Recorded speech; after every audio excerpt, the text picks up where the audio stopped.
Hola, mi nombre es Claudio Feluca, soy estudiante de Imagenología de la Universidad Arturo Michelena y hoy les hablaré sobre lo que es el sistema endocrino.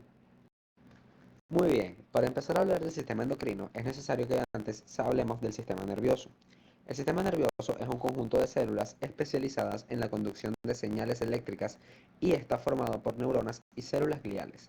Las neuronas tienen la función de coordinar las acciones de los seres vivos del reino animal por medio de señales químicas y eléctricas enviadas de un lugar a otro del organismo. ¿Por qué es necesario primero hablar del sistema nervioso antes de empezar a hablar del sistema endocrino?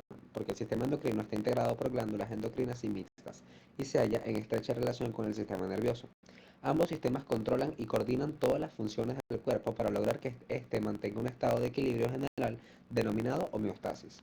El sistema endocrino permite una regulación precisa del funcionamiento de los órganos del cuerpo mediante las hormonas secretadas por las glándulas. La secreción de estas hormonas es regulada por la estructura del sistema nervioso. A todas las glándulas del sistema endocrino llegan terminaciones nerviosas que estimulan o inhiben la producción y secreción de hormonas por medio de impulsos nerviosos. A su vez, las hormonas provocan reacciones en el sistema nervioso. Las glándulas del sistema endocrino están unidas a una red de vasos capilares, donde vierten las hormonas para que éstas se trasladen por la sangre hasta el órgano blanco. Aunque la cantidad de hormonas secretadas es muy pequeña, estas deben ser eliminadas porque si se concentran en la sangre en grandes cantidades, pueden producir alteraciones importantes en el funcionamiento del organismo. Y casi todas las hormonas que se liberan por un estímulo nervioso dejan fluir cuando sus niveles en la sangre son altos. La eliminación de las hormonas se realiza por el riñón, en la orina o por el hígado. Ahora que ya sabemos la relación entre el sistema nervioso y el sistema endocrino, podemos empezar a hablar sobre el sistema endocrino como tal. ¿Qué es el sistema endocrino? Es el conjunto de glándulas que son células especializadas en la secreción de sustancias que sintetizan las sustancias químicas, que son hormonas, y las liberan en la circulación sanguínea. Como bien lo veníamos diciendo en el anterior audio, el sistema endocrino está compuesto por muchas glándulas. ¿Qué son las glándulas? Son un grupo de células epiteliales que se pueden clasificar en exocrinas y endocrinas. Las glándulas exocrinas vierten sus productos en superficies como la piel o el revestimiento interno del estómago, por ejemplo las glándulas sudoríparas. Y las glándulas endocrinas vierten su contenido hacia la sangre y difundirá a través de ella hacia los órganos blancos, por ejemplo la hipófisis. Ahora podemos hablar sobre las hormonas.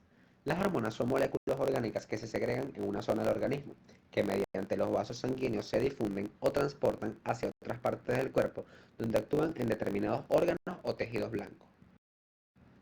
Las hormonas tienen un sinfín de características. Por ejemplo, tienen una estructura química específica, son transportadas en la sangre por transportadores, regulan procesos fisiológicos, son activas en pequeñas cantidades, se sintetizan según la necesidad del organismo, tienen receptores específicos, se inactivan una vez cumplida su función y cuentan con un sistema de autorregulación llamado feedback, tanto positivo como negativo. Bien, ahora pasemos a hablar sobre la autorregulación, el feedback. Existe el feedback negativo y el positivo. En el caso del negativo es cuando las hormonas se encuentran en altas concentraciones. Estas mismas producen una inhibición del proceso de síntesis en las células productoras, mientras que el positivo, al ser necesitadas por el organismo y encontrarse en bajas concentraciones en sangre, se produce una estimulación de su síntesis en las glándulas productoras. Pasemos ahora a hablar de la comunicación intracelular. Las diferentes formas de comunicación de las células por medios hormonales se les puede definir en endocrina, que es el mensajero químico que viaja a distancia hacia un órgano blanco por sangre. Autocrina, que es cuando el mensajero actúa sobre la misma célula productora. La paracrina, que es cuando actúa sobre las células vecinas. Y la feromonal, que son los mensajeros secretados al ambiente para actuar sobre otro individuo. Pasamos ahora a hablar sobre el hipotálamo. El hipotálamo es la fuente de hormonas que estimula o inhibe la secreción hormonal de la adenohipófisis o de la hipófisis anterior. A su vez, también es la fuente de dos hormonas que se almacenan en la hipófisis posterior o neurohipófisis, desde donde se liberan a la sangre.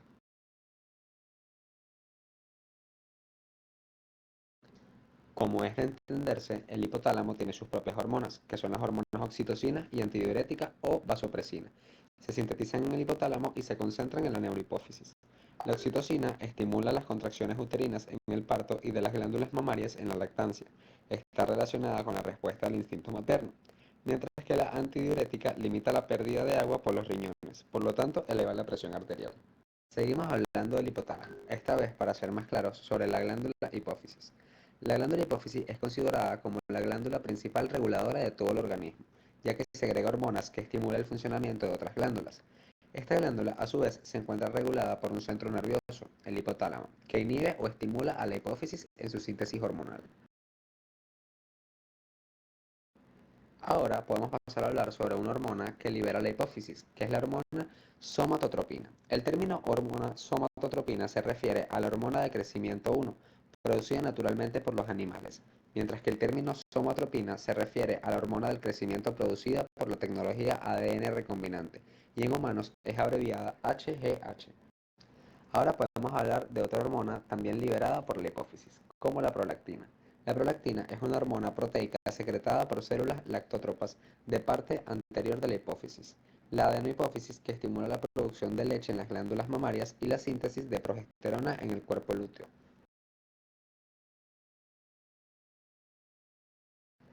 También podemos hablar ahora de la tirotrofina. La hormona estimulante de la tiroides es una glicoproteína sintetizada por las células tirotropas de la hipófisis anterior, o sea, la adenohipófisis.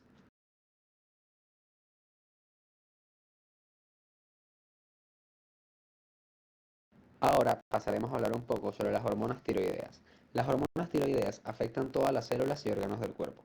Estas hormonas regulan la velocidad a la que se queman calorías, la cual afecta la pérdida o el aumento de peso. Pueden desacelerar o acelerar los latidos cardíacos también. La tiroides también tiene una glándula llamada paratiroides. Las glándulas paratiroideas son cuatro glándulas muy pequeñas del tamaño de una arveja y están ubicadas en el cuello, detrás de la glándula tiroidea. Su función principal es mantener el nivel de calcio en la sangre dentro de los niveles normales. También tenemos las gonadotrofinas. Las gonadotropinas o gonadotrofinas son un grupo de hormonas secretadas en la hipófisis o la glándula pituitaria. Desde la glándula pituitaria se desarrollan las diferentes hormonas que necesitan las diferentes glándulas endocrinas del cuerpo, entre las cuales se encuentran las hormonas sexuales. A su vez, también podemos hablar de la adrenocorticotrofina. La hormona adrenocorticotrópica actúa sobre la parte exterior de la glándula suprarrenal para controlar la liberación de las hormonas corticosteroideas. El cuerpo elabora más hormonas adrenocorticotrópicas durante momentos de estrés o tensión. Existe un conjunto de glándulas también llamadas glándula suprarrenal.